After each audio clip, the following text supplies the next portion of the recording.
Hello everyone, we are here at Voice of India Energy Leaders exclusive podcast organized by Energetica at Smarter in India, co-sponsored. And we have with us our esteemed guest, Mr. Afin Farooq Patel, who is the whole-time director KP Energy. Hello, sir. Hello.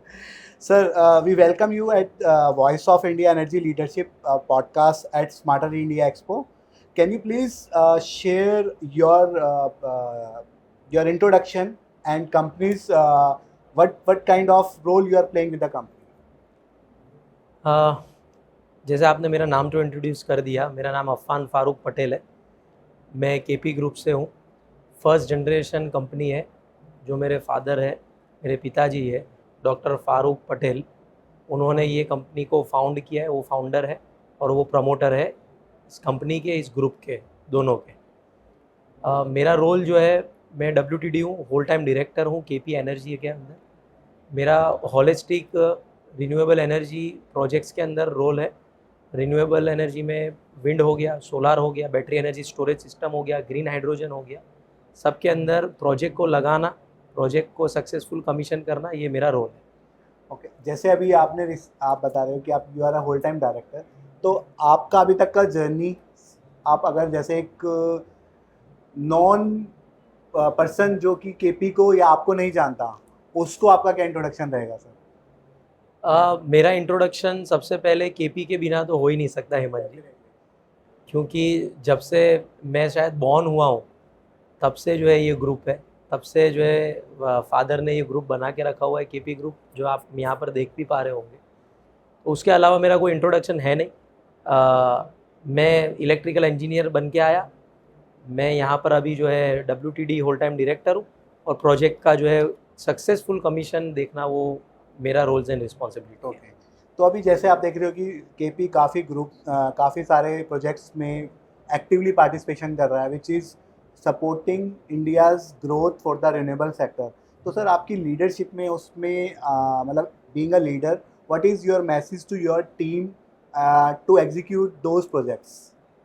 हमारी philosophy काफ़ी clear है। कोई भी successful project को execution अगर करना है तो थिंक फास्ट, जो फारूक सर ने हम सबको दे ही रखी है। थिंक बिग, उसके बाद थिंक फास्ट, और थिंक फास्ट करोगे तो आपका एग्जीक्यूशन स्पीड में हो ही जाता है। तो हेमंत जी, इसमें एग्जीक्यूशन में फास्ट के अलावा और कोई मंत्रा होता नहीं है। तो सर, जैसे scaling on the big scale you are working, think big you are working, तो what is the plan to making the things more bigger in the coming days? जैसे आपको पता है, हमारा विज़न जो है 2030 का, जो हमारे प्राइम मिनिस्टर नरेंद्र मोदी जी साहब का, कि 500 गीगावाट पे पहुंचना है रिन्यूएबल एनर्जी को टिल 2030। टिल 2047 तो हमें नेट ज़ीरो होना है। 260 गीगावाट पे हम पहुंच चुके हैं। तो स्केलिंग करने के लिए कुछ सोचने की ज़रूरत है भी नहीं। We have balance of 250 gigawatt. जिसको आना है, जितना इसके अंदर स्केल करना है, वो कर सकता है रिन्यूएबल एनर्जी में। तो सर, आपका being a leader for the execution part, आप लोग ऑलरेडी एक अच्छे लेवल पे आज सेट डाउन हो, but there are alternative renewables are coming in the market. जैसे अभी आप सोलर में हो, hydrogen is also, BSS is also, so उसमें आपका क्या प्लान है सर? अभी प्लान आ गया? इसमें प्लान नहीं है, कंपल्जन है। हेमंत जी, थोड़ा इकोसिस्टम अगर मैं 1 मिनट के लिए अगर आपको समझाऊं, तो सोलार प्लस विंड, वो एक समय पे एनर्जी को प्रोड्यूस करता है। डिमांड जो है, कंज्यूमर जो है, उसको एक एनर्जी अलग समय पे चाहिए। तो अभी कंपलसरी रिन्यूएबल को अगर राउंड द क्लॉक, मतलब 24 आवर्स अगर पावर देना है रिन्यूएबल एनर्जी से, तो आपको बीच में बैटरी लगाना पड़ेगा। बैटरी कोई अल्टरनेट सोर्स नहीं है। बैटरी एडिशनल कंपोनेंट है रिन्यूएबल एनर्जी के अंदर, जो स्टोर करेगा, और जब कभी भी कंज्यूमर को डिमांड रहेगी, जब प्रोड्यूस नहीं कर पा रहे होंगे, तब उस बैटरी से हम लोग डिस्चार्ज करेंगे। करेक्ट। तो वो तो कंपल्जन है, हम लोग बेस्ट कर ही रहे। हमने ऑलरेडी GUVNL के साथ काफ़ी बड़े स्केल के अंदर बिडिंग ऑक्शन अभी हुआ, उसमें हम लोग पार्टिसिपेटेड थे, और हमको जो हमने 1 गीगावाट आवर प्लस का जो है हमने ऑर्डर ले लिया। उसी तरीके से ग्रीन हाइड्रोजन की बात करें, ग्रीन हाइड्रोजन रिन्यूएबल का कोई रिप्लेसमेंट नहीं है, वो क्रूड ऑयल का रिप्लेसमेंट है। ग्रीन हाइड्रोजन जो है वो पेट्रोल हो गया, डीजल हो गया, उसको रिप्लेस करने वाला फ्यूल है। तो वो ऑल टुगेदर अलग ही सब्जेक्ट है। लेकिन जहाँ तक हमारी बात है, हम लोग ग्रीन हाइड्रोजन में भी है। हमारा एक अभी नोएडा में ही बहुत बड़ा प्रोजेक्ट जो है चल रहा है। हमें 2 फ्यूलिंग पंप जो है वो भी गवर्नमेंट की तरफ से मिल गए हैं फॉर पायलट प्रोजेक्ट। हमने सक्सेसफुली पहला फैक्ट्री के अंदर, क्योंकि ग्रीन हाइड्रोजन का फैक्ट्री में ज़्यादा फर्टिलाइज़र कंपनीज में, स्टील कंपनीज में यूटिलाइज है, तो हमने एक स्टील कंपनी में जो हमारी खुद की है, हमने वहाँ पर सक्सेसफुली ग्रीन हाइड्रोजन का प्लांट कमीशन कर दिया और वो वर्किंग है। That's a great sir, because अभी ग्रीन हाइड्रोजन जो है that is in discussion stage. आप ऑलरेडी एग्जीक्यूट करके बैठे हो, तो you have a such a rich experience, जो कि इंडस्ट्री के लिए भी और केपी ग्रुप के लिए इंडिविजुअली एक बिग माइलस्टोन है। सर जैसे आप अभी एक लेगेसी को आगे लेके जाने वाले हो जी फारूक सर ने ऑलरेडी उसको एक सेट किया है, now you are the second generation. जी। तो आपका क्या उसमें कंट्रीब्यूशन और एक विजन रहता है कि इस लेगेसी को, मतलब आपसे एक्सपेक्टेशन अब ज़्यादा है इंडस्ट्री को भी, आपकी टीम को भी, आपके ग्रुप ऑफ मेंबर्स को भी, तो आपका उसमें क्या प्लान रहता है और आपका क्या involvement in terms of a leadership? कोई भी यंग इंसान जो है हेमंत जी, वो सीखता है कहीं ना कहीं से, एक्सपीरियंस पर्सन से। हमारे लिए कुदरती ये बात, हम लोग तकदीर वाले थे कि हमारे फादर ही वो हमारे लिए बेंचमार्क बन गए और रोल मॉडल बन गए। सो डॉक्टर फारूक सर ने, जैसे वो बस कंडक्टर के बेटे थे और यहाँ से वो 20-20,000 करोड़ के एम्पायर पे पहुँचे हैं, तो उन्हीं का एक सिंपल सा फार्मूला जो है उसी में से हम लर्न कर रहे हैं और उसी को रेप्लिकेट करने की कोशिश करेंगे। और शायद उन्होंने भी कहीं ना कहीं से सीखा ही होगा। तो सबसे पहले ड्रीम करना है। सो वो हम लोग आगे जो ड्रीम कर रहे हैं, रिन्यूएबल एनर्जी की जहाँ तक बात है, वो हमारा ड्रीम नहीं है, हम उसमें एग्जीक्यूशन कर रहे हैं। वो ड्रीम हमारे फादर का था, डॉक्टर फारूक सर का था। अब हमारा जो जनरेशन है, यंग जनरेशन बोलो या सेकेंड जनरेशन बोलो, वो कहीं ना कहीं एआई के अंदर किस तरीके से हम लोग जाए, डेटा सेंटर्स में किस तरीके से जाए। और ड्रीम कभी भी जो होते हैं हेमंत जी, वो पर्टिकुलर आपको डेटा पॉइंट पे नहीं मिलेंगे। तो अभी जो भी कुछ मैं बात कर रहा हूँ, ये एक थॉट है, वो विजन में कन्वर्ट नहीं हुआ है।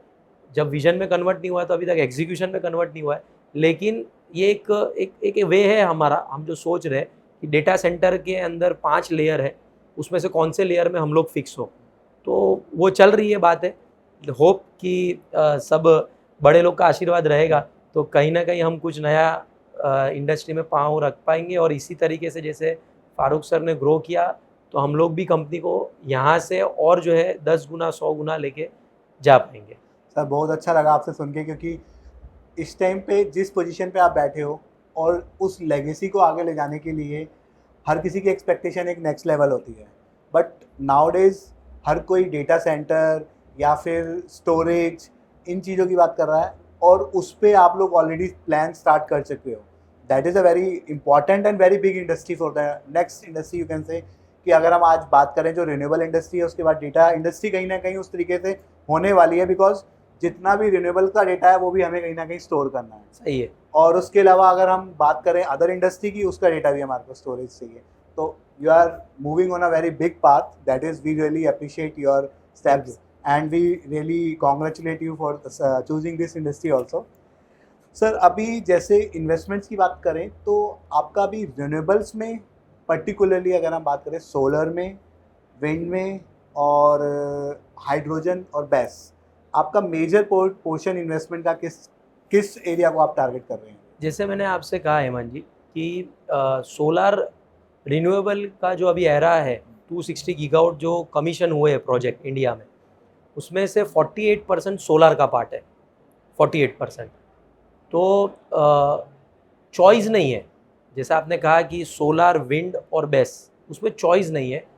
उसमें हमें कंपलसरी ये तीन में इन्वेस्टमेंट करना ही है, क्योंकि एंड प्रोडक्ट जो है वो पावर है। और वो भी पावर कौन सा, जब कंज्यूमर को चाहिए। तो एंड प्रोडक्ट के लिए पीछे जो भी कॉम्बिनेशन बैठता है, ये फर्स्ट 260 में कॉम्बिनेशन बैठा 48% सोलार। सेकेंड फेज में ऐसा बैठ जाए कि भाई सोलार कम बेस बैटरी स्टोरेज ज़्यादा हो जाए। तो वो जैसे जैसे कंज्यूमर की डिमांड से मैपिंग जैसे आगे बढ़ेंगे गीगावाट्स, उसी समय पे पता चलेगा। लेकिन हमारा एंड प्रोडक्ट है यूनिट, वो भी कंज्यूमर को जब चाहिए तब हमको वो यूनिट देना है। तो वो उसी समय पे पता चलेगा और उस समय पे वहीं पे इन्वेस्टमेंट हो जाएगा। ओके, तो अभी ऐसा कोई स्पेसिफिक नहीं है, दैट इज डिमांड के हिसाब से आप लोग प्लान कर रहे हैं? जैसे अभी अगर आप नेक्स्ट 100 गीगावाट की बात करो तो स्पेसिफिक में बैटरी पे ज़्यादा इन्वेस्टमेंट जाएगा सबका, okay, renewable industry. Correct correct, तो हम भी उसी में करेंगे। ठीक है सर। तो सर अभी केपीआई का road map in terms of the renewables के अलावा, जैसे आपने अभी डेटा सेंटर के ऊपर बताया, तो हम लोग जैसे एक रिन्यूएबल्स से ऑलरेडी आ रहे हैं और डेटा सेंटर को हम लोग कहीं प्लान कर रहे हैं, तो इसके अलावा कोई और मार्केट अगर आप एक्सपेंशन प्लान कर रहे हो, देखो कोई और अगर मार्केट आप सबसे explore कर रहे पहले तो कोई भी कंपनी या तो कोई भी बिजनेस जो होता है शुरू, जैसे मैंने कहा ड्रीम से 1994 में कंपनी को एस्टैब्लिश किया डॉक्टर फारूक सर ने, ग्रुप को एस्टैब्लिश किया, केपी ग्रुप को। 6 साल क्योंकि कोई आईआईएम या तो कोई मैनेजमेंट स्कूल से स्टडी नहीं किया था, तो 6 इयर्स उन्होंने जो है बिजनेस प्रैक्टिकली सीखा। 2001 में उन्होंने एक ड्रीम रखा जो अचीव हुआ। 2001 में ये ड्रीम रखा कि इंफ्रास्ट्रक्चर के अंदर स्टील का बहुत ज़्यादा कंजम्पशन होता है, तो मैं एक फैक्ट्री को खोलूँ, मैं फैक्ट्री बनाऊँ जो फैब्रिकेशन और गैल्वेनाइजिंग स्टील जो है प्रोवाइड करे इंडस्ट्री को। 2000 वो अचीव हो चुका। 2008 में फिर उन्होंने एक ड्रीम रखा कि मुझे गुजरात के अंदर टॉप 10 कंपनी के अंदर आना है in terms of renewable energy producer में। वो भी जो है ऊपर वाले ने जो है अचीव किया। फिर जो है वापस से एक और ड्रीम रखा कि इंडिया के अंदर टॉप 10 कंपनी में आना है, वो भी जो है हमने जो है अचीव कर लिया। अब हम जो ड्रीम रखा है कि ग्लोबली जो है हमको टॉप 10 कंपनी के अंदर रिन्यूएबल एनर्जी के अंदर एनर्जी प्रोडक्शन में आना है। तो वो पाथ हमने शुरू कर दिया है। हम ग्लोबली, जैसे आपने न्यूज़ में भी देखा होगा, हमारा एमओयू हुआ है 36,000 सीआर का बोत्सवाना गवर्नमेंट के साथ। तो हम लोग ग्लोबल 5 गीगावाट, इसको अगर 36,000 करोड़ को मैं कन्वर्ट करूँ गीगावाट में, तो 5 गीगावाट का हम लोग ग्लोबल के अंदर प्लांट लगाने जा रहे हैं। रही बात, इसी तरीके से आप और एक ड्रीम रखने को बोल रहे हो कि आगे क्या, तो आगे में एक बात हेमंत जी बहुत क्लियर है, जिस भी कंट्री के पास इलेक्ट्रिसिटी वाला पावर रहा है और जो है फ्यूल, जैसे मैंने कहा पहले पेट्रोल हो गया या डीजल हो गया या क्रूड ऑयल हो गया, जो भी है वो रहा है, वो कंट्री ऑलवेज पावर में रही है। तो हम लोग जो भी कोई ड्रीम रखेंगे अब की बार, वो सस्टेनेबल बोलो या तो आत्मनिर्भर भारत, जो हमारे वड़ा प्रधान श्री नरेंद्र मोदी साहब का भी एक विजन है, आत्मनिर्भर भारत बनने के लिए जो भी हम बिजनेस कर पाएंगे, हम उसी से अलाइन होकर कुछ ना कुछ बिजनेस करेंगे। उसी का वर्जन है green hydrogen. So green hydrogen is replacement for crude oil वगैरह। तो वही हमारा एक ड्रीम है। जैसे मैंने कहा 2008 में जब ड्रीम रखा, उसके बाद सारा एग्जीक्यूशन हुआ है। तो ये एक ड्रीम है, इसको विजन में कन्वर्ट होगा, फिर एग्जीक्यूशन में होगा। तो नेक्स्ट पाथ 110% यही रहेगा कि आत्मनिर्भर भारत की ओर हम कैसे कर पाए। पहला ड्रीम था सस्टेनेबल की ओर था, वो हमने किया रिन्यूएबल एनर्जी में। अब आत्मनिर्भर भारत कैसे बनेंगे, उसमें जो भी बिजनेस हमको दिखेगा वो बिजनेस हम 110% करेंगे। सर अपने ड्रीम को अचीव करने के लिए आप अपडेटेड कैसे रहते हैं, like what platforms you follow? उसमें आज से नहीं, फ्रॉम डिकेड्स एक ही जन का रोल रहा है, वो है मीडिया हो गई, मैगजीन्स हो गई, या तो कोई भी प्लेटफॉर्म सोशल मीडिया हो गया, उसी का रहा है। जैसे आपका भी है, एनर्जेटिका है। पिछले आई थिंक 18 ईयर्स में एनर्जेटिका जो रही है, काफ़ी सारी मैगजीन आई होगी, बंद हुई होगी, लेकिन एनर्जेटिका कंसिस्टेंटली जो है चल रही है, वो हम लोग सब मिलके देख रहे हैं। तो एक मीडिया ही प्लेटफॉर्म है, इंडस्ट्रियल वाला मीडिया बोलो, जनरल मीडिया बोलो, वही जो है अपडेटेड अप टू डेट रखती है, वो उसी का रोल है और वो अच्छे से रोल जो है इंडिया के अंदर निभा रही है। सर जिस तरीके से अभी ये इंटर सोलर एग्जीबिशन है, तो यहाँ पे हमने जो देखा कि बहुत लिमिटेड लोग सीईओ या सीटीओज या डायरेक्टर्स बहुत लिमिटेड टाइम के लिए आते हैं, बट जो नेटवर्किंग टाइम है वो यहाँ पे बहुत ज़्यादा है। आपने यहाँ पे आके क्या ऑब्जर्व किया, मतलब अभी जैसे की ट्रेंड्स 2026 का we are setting and 2025 we already close, तो अभी आपने कैसा ऑब्जर्व किया कि इंटर सोलर में अभी हमारा मार्केट जैसे नेक्स्ट स्टेज पे जा रहा है, तो यहाँ पे ओवरऑल कैसा आपका एक्सपीरियंस रहा अभी तक? जैसे इंटर सोलर का टैगलाइन है एनर्जी का महाकुंभ, तो इंटर सोलर 2026 हो या तो उससे पहले वाले हो, उसका मेन गोल या तो पर्पस जो है वो सबको कनेक्ट करना है, from the business development to investor to execution to technology.